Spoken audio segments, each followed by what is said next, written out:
Hi, my name is Elijah Stitt, and I'd like to talk to you about Gen AI and the potential benefit it has to Slaughter and May and its clientele. So, what is generative AI? Well, generative AI is an algorithm that allows new content to be created, usually in response to a prompt. There are many types of models used, which all have their respective roles in benefits to the legal sector. We have classification models, which automatically categorize legal documents for faster searching and build a knowledge base of smart tagging. We also have summarization models, which can summarize huge texts into much more readable and simpler paragraphs to understand. There's also textual content generation, which can draft initial legal documents such as contracts or policies based on your specific needs. And there's transformation models, which transform complex legal documents into much simpler text.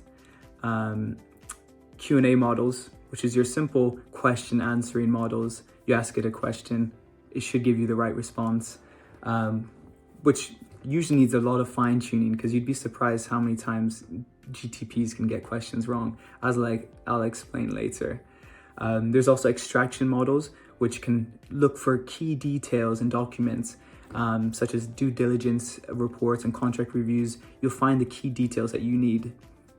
There's also the reasoning models, which can analyze discrepancies between legal frameworks and potential consequences. So it's very interesting, the different models that we can use in the legal sector, and it's definitely something to note. We'll definitely see a lot more of these being used by many firms and other companies. I think it's important that lawyers become familiar with these different models of Gen AI, because we can see more and more firms are starting to integrate it into their workloads and practices. Why more and more firms are using Gen AI? The leading global investment bank, Goldman Sachs, estimated that AI has the potential to automate up to 44% of legal tasks, a materially higher percentage than any other profession. The potential use of AI to benefit productivity in a firm cannot go unnoticed. From different models I mentioned earlier, potential uses range from summarizing due diligence reports and legal research to extracting key details from documents to help productivity of a lawyer. However, there are potential risks to using Gen AI in a law firm. Certain models can have hallucinations, which is quite weird to say, but it basically is when a model outputs misleading or incorrect information, which is usually due to various factors such as limited training data, the model's own assumptions, and potential biases that it may have. This poses a risk for many AI applications in critical domains such as medical diagnoses and financial trading, as the risk is too high to make those kind of mistakes. We've even seen a case in America where lawyers from Levido and Oberman admitted to using GTP to research a brief of a client's personal injury case against an airline company, Avianca. The issue arose when some of the precedents that they cited could not be found, and it was discovered to be completely fictitious, which, as you can imagine, would be very embarrassing, and they were eventually fined for it. So these are some of the risks of using Gen AI, especially when they're not properly developed for using legal research and legal data. However, there are some techniques that can help limit these risks. Retrieval Augmented Generation, better known as RAG, is a new technology that is a technique for enhancing accuracy and reliability of Gen AI models with facts fetched from external sources.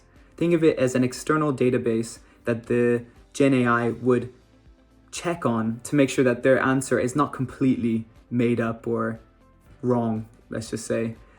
Another issue with creating an AI model is that it's very expensive and it takes a long time. I've tried to make one myself, and I can tell you it takes a lot of GPU resources and time, weeks if not months, to train a model. Getting the data set as well is also difficult. Furthermore, using a technique called the mixture of experts allows for training a larger model within the same computational budget as a smaller, dense model. This is because the MOE trains a set of smaller experts collaboratively, achieving a similar performance to a large, dense model, but with far less computational cost. In essence, the sum is greater than the whole. Add up all the small experts to make the value much larger than the original, and save yourself some money. In today's society, we can see many companies and firms using AI to improve their workloads and productivity. NVIDIA, who creates GPUs, uses AI in their new models to enhance the features that it gives to the user. Now we can compare this to firms that are now trying to implement AI to their teams. Allen and Overy, they have started their integration with an AI called Harvey, which is not yet released, but it is being worked on. And I believe they started releasing samples in 2023. So it's been a year already, and we can see how fast AI is changing. I would expect to see something incredible coming from that AI model. Furthermore, we also have White and Case, who are partnering with LawGeek X, which describes itself as an extension of the legal team, automating legal work and negotiating contracts better is what it claims to do. This just shows that firms that are going to use AI will outperform ones that don't. And it's a sad reality, but it's one that we just have to embrace and continue to improve on. A competitor of Slaughter and May is DLA Piper, and they've already applied a AI model to their work. The CEO of C3.ai, Tom Siebel, already explained that in 3 months, DLA Piper applied generative AI to reduce attorney time and the time it takes to create over 200 due diligence analysis of limited partner agreements, and it reduced the effort by 80%. Now that's quite a substantial amount, and it's only going to put bigger law firms that use AI even further ahead, and the ones that don't are going to be left behind. Now that we discussed how it will help the firms, it's more important to talk about how does it help the clients. By using this AI that boosts the productivity of the lawyers, we'll see that lawyers will have more time to interact with their clientele rather than tedious tasks of research and drafting documents.